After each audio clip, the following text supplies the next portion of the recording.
The boardroom of Langston Global Holdings had never been this quiet. More than 50 executives, department heads, and senior employees sat around a massive glass table, waiting for their billionaire CEO, Victor Langston, to begin the quarterly meeting. Everyone knew these meetings were dangerous. Victor wasn't just reviewing numbers, he enjoyed reminding people that their careers depended entirely on his approval. One wrong answer could end years of loyalty in a matter of seconds. Victor slowly stood from his chair, adjusted his expensive suit, and smiled. "I've built this company by demanding excellence," he said confidently. "Weak people make excuses. Strong people make results." The room responded with nervous applause. Victor's eyes slowly scanned the room before stopping on a quiet man sitting near the back. Ethan Brooks. Every head turned. Ethan calmly looked up from his notebook. He wasn't a vice president. He wasn't a director. Officially, he was only a senior logistics coordinator. But everyone in the company knew one secret Victor never admitted out loud. Whenever a major shipment was delayed. Whenever an important client threatened to cancel a contract. Whenever millions of dollars were at risk. People didn't call Victor.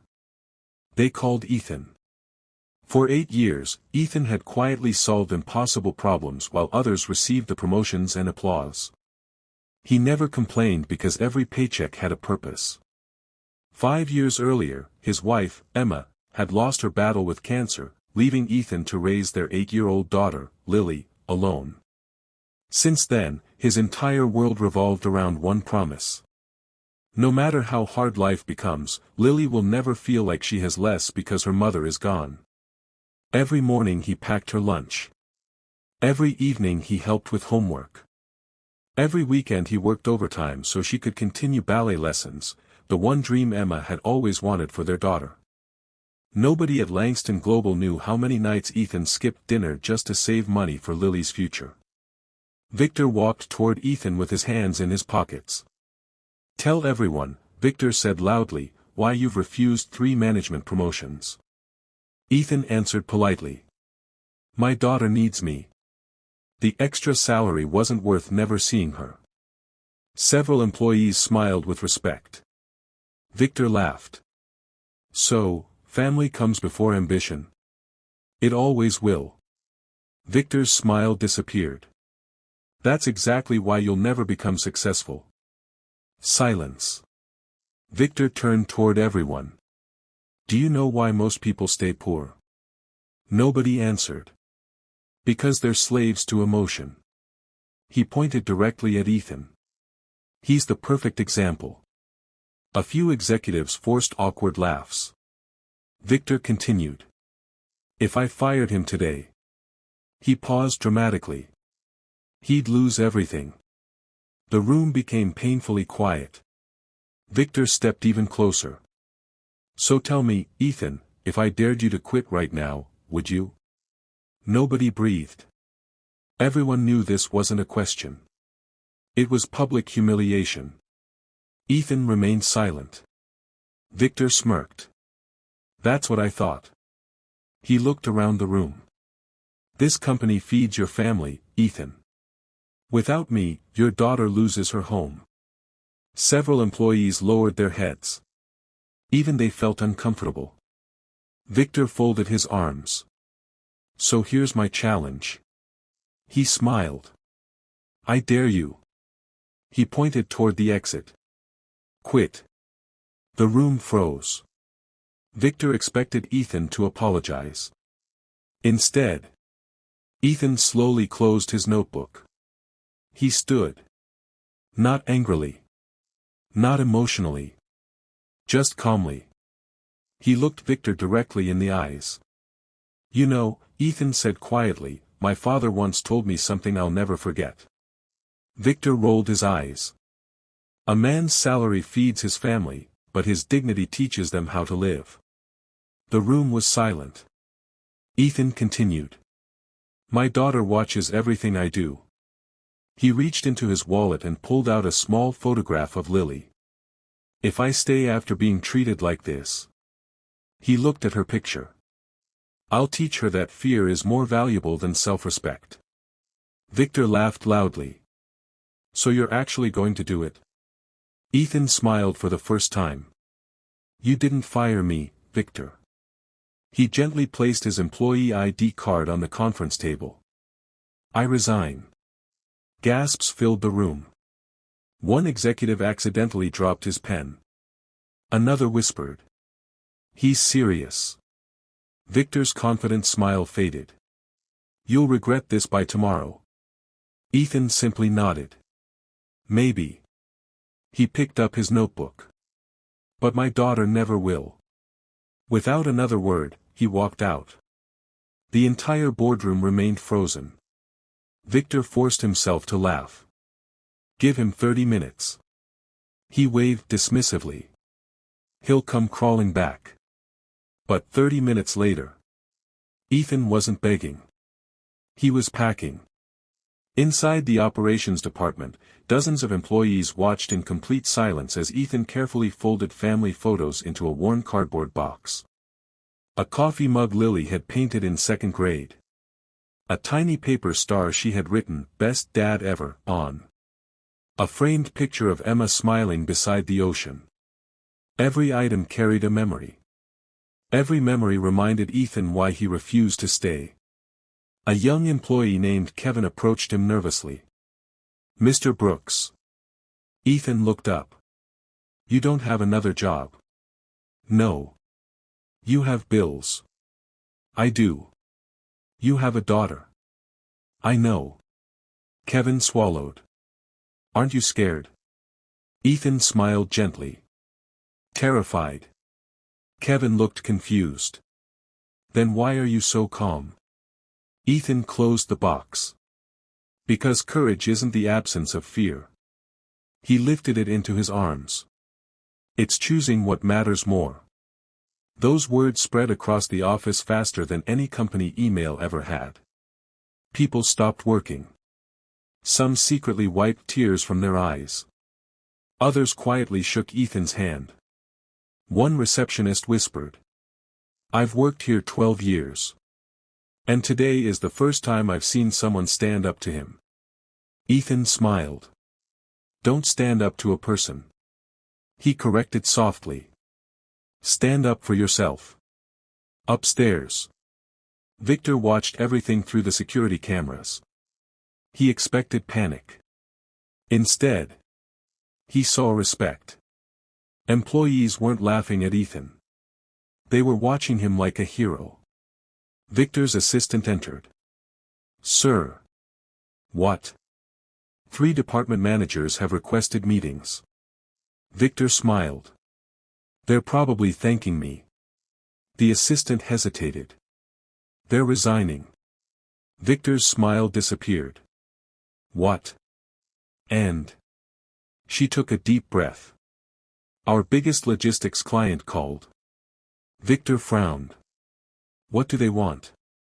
They're asking one question. What question? The assistant looked directly at him. They want to know why Ethan Brooks left. For the first time in years. Victor felt something he hadn't experienced since building the company. Doubt. Meanwhile, Ethan stepped out of the building carrying nothing but his cardboard box. He looked up at the evening sky and took a deep breath. His future had never been more uncertain. His phone buzzed. A message from Lily appeared. Don't work too late, Daddy. Pancakes tonight? Red heart. Ethan smiled with tears in his eyes. No matter what happens. He whispered. I'll be home. Just as he started walking toward the parking lot. A long black luxury sedan silently pulled up beside him. The rear window slowly rolled down. An older man with silver hair studied Ethan for several seconds before speaking. Mr. Brooks. His voice was calm. I've spent the last year trying to understand why one employee was more valuable than an entire executive team. Ethan frowned. The stranger smiled. My name is Daniel Mercer. He opened the car door. And I believe the biggest mistake Victor Langston ever made was letting you walk out of that building. Daniel Mercer opened the door of the luxury sedan and motioned for Ethan to get inside. Ethan hesitated for a moment, tightening his grip on the cardboard box that held everything he had taken from Langston Global. His future had become uncertain in less than an hour, and trusting a stranger wasn't something he usually did. Yet there was something different about Daniel's calm voice. It carried respect instead of authority. Ethan finally nodded and climbed into the car. As the vehicle pulled away, Daniel glanced toward the towering glass headquarters of Langston Global through the rear window. "Do you know why I was there today?" Daniel asked. Ethan shook his head. "I was negotiating a partnership worth nearly $200 million. Ethan raised an eyebrow. Daniel smiled faintly. "Victor spent 2 hours telling me his company was built by brilliant executives."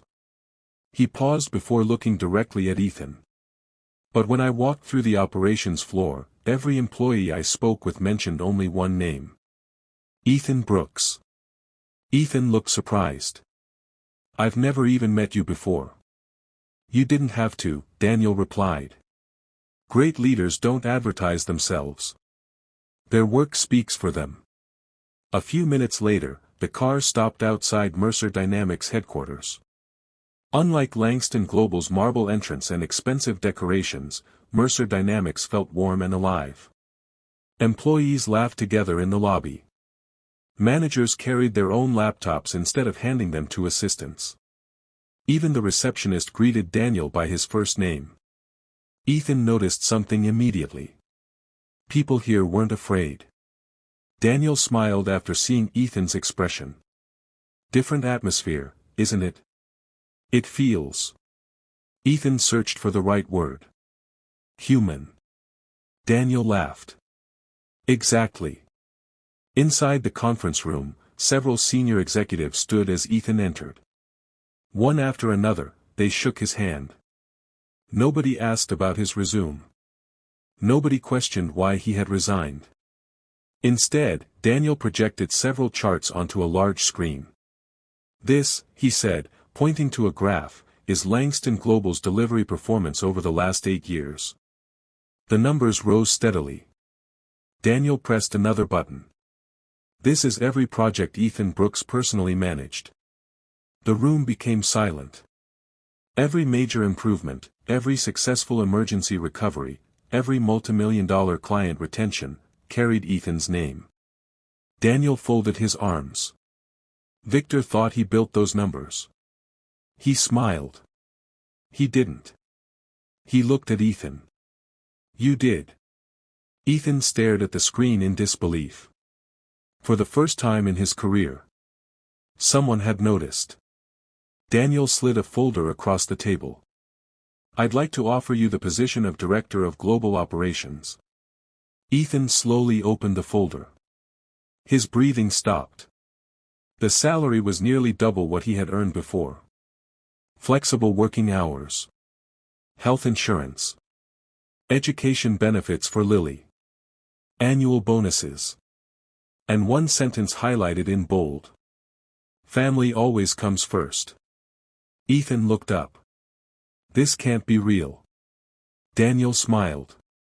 "It is." "But why me?" Daniel answered without hesitation. "Because I don't hire people based on titles." He pointed toward Ethan. "I hire people based on character." For several moments Ethan couldn't speak. He thought about Lily. He thought about Emma. He remembered every night he had questioned whether working harder would ever matter. Finally, he smiled. "I accept." Everyone around the table applauded. For the first time in years, Ethan felt valued. Meanwhile, Victor Langston stood in his office staring at a list of cancelled meetings. His assistant entered nervously. "Sir." "What now?" "Our biggest shipping client has postponed contract renewal." Victor frowned. "Why?" "They said they no longer trust our operations." Victor slammed his fist onto the desk. "Fix it." The assistant swallowed. "We've tried." "No. Ethan isn't here anymore. Victor froze. What did you say? Everyone depended on Ethan. Victor refused to believe it. One employee can't affect a billion-dollar company. The assistant quietly placed another report on his desk. Delivery delays had doubled. Customer complaints had tripled. 3 senior managers had resigned. 2 international clients had cancelled contracts. Millions of dollars had disappeared in less than a week. Victor stared at the reports. For the first time, he wondered if Ethan had never been just another employee. Maybe he had been the foundation holding everything together. At Mercer Dynamics, Ethan arrived before sunrise on his very first day. Nobody asked him to. He simply believed success was earned long before the office became busy. He spent hours studying every department, talking directly with warehouse workers, drivers, customer service agents, and junior employees. Unlike most executives, he didn't stay behind a desk. He worked beside the people doing the hardest jobs. Within weeks he discovered problems nobody else had noticed. Money was being wasted. Routes were inefficient. Employees had ideas management had ignored for years. Instead of giving orders, Ethan listened. And that changed everything. 3 months later, delivery times improved by 30%. Employee satisfaction reached a company record. New international clients began signing contracts almost every week. Daniel Mercer watched proudly from his office. He smiled quietly to himself. I didn't hire an employee. He looked toward Ethan through the glass wall. I found the leader this company had been waiting for. Little did either of them know. Victor Langston had just made a decision that would change all of their lives forever. Victor Langston couldn't sleep. For the first time in 20 years, he arrived at his office before sunrise, not because he was motivated, but because he was terrified. Every report on his desk told the same story. Profits were falling. Delivery deadlines were being missed. Long-time employees were resigning every week, and the clients who had once trusted Langston Global were quietly taking their business elsewhere. The problem wasn't just money. It was trust. Victor finally understood something he had ignored for years. Ethan hadn't simply managed operations. He had earned the respect of everyone around him. When Ethan left, that respect left with him. Desperate, Victor called an emergency board meeting. We need new managers, one executive suggested. We've already hired 3, another replied. None of them can fix the system. What about bringing in consultants? They've all reached the same conclusion. Victor looked around the room impatiently. What conclusion? The oldest board member slowly answered. The problem was never the system. He looked directly at Victor. The problem was how you treated the people who kept it running. The room fell silent. Victor had no response.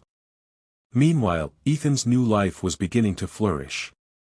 6 months after joining Mercer Dynamics, the company had achieved record-breaking growth. Ethan introduced training programs, rewarded hardworking employees, and personally visited warehouses across the country instead of sitting in an office all day. Whenever someone suggested firing an employee for making a mistake, Ethan always asked the same question. Did we teach them properly before blaming them? Employees had never experienced leadership like that before. People worked harder, not because they were afraid, but because they genuinely wanted the company to succeed. Daniel Mercer often smiled as he watched Ethan walking through the building, greeting everyone by name. You've changed this place, Daniel said one afternoon. Ethan shook his head. No. He looked around at the busy office. The people changed this place. I simply listened. A year later, Mercer Dynamics became one of the fastest-growing logistics companies in the country. Newspapers praised its culture. Business magazines praised its leadership. Major international companies signed contracts worth hundreds of millions of dollars. Every interview Daniel gave ended with the same sentence. Our greatest investment wasn't technology. It was trust in good people. Across town, Langston Global continued collapsing. Banks refused additional loans.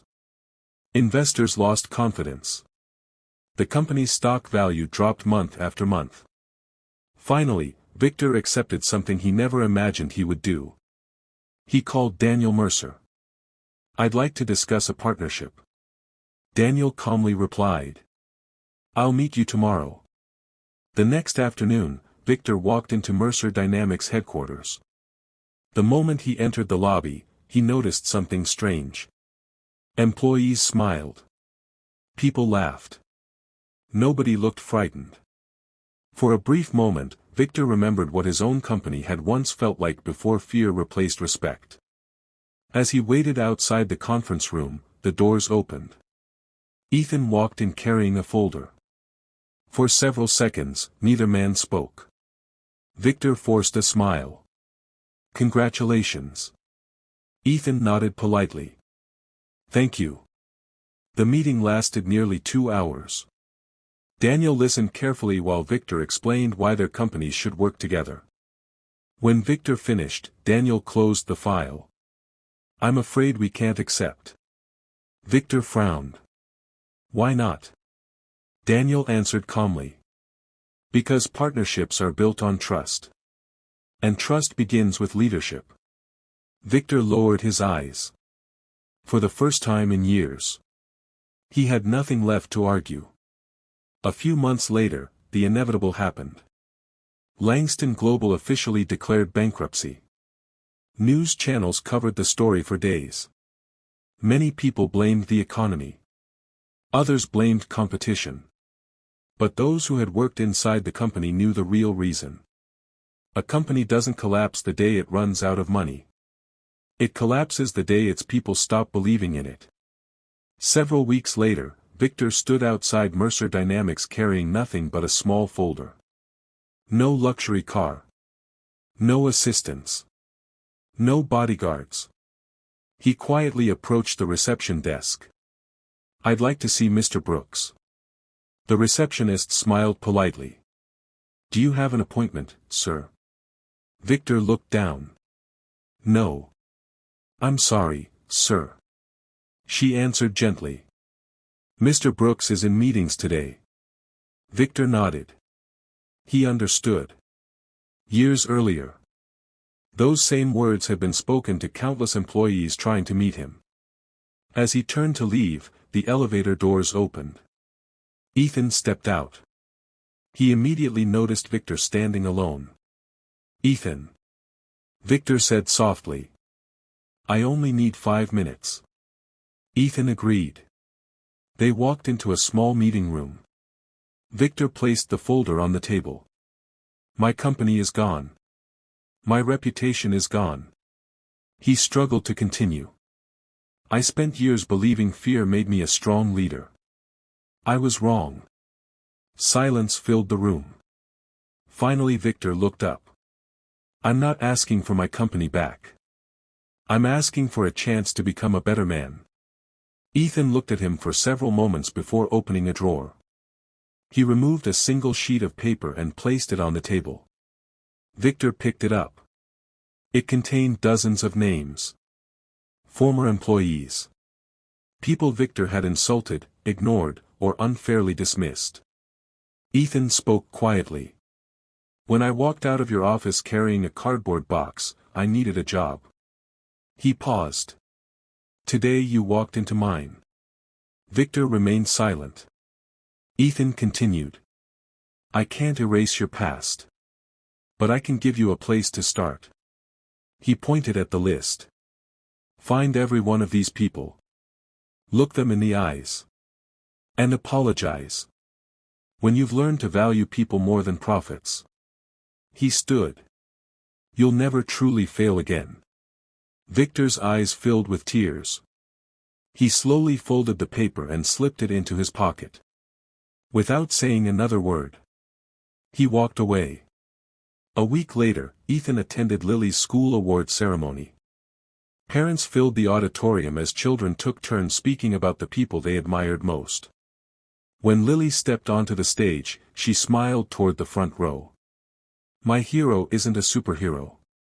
She looked directly at Ethan. My hero is my dad. He taught me that losing a job isn't the end of your life.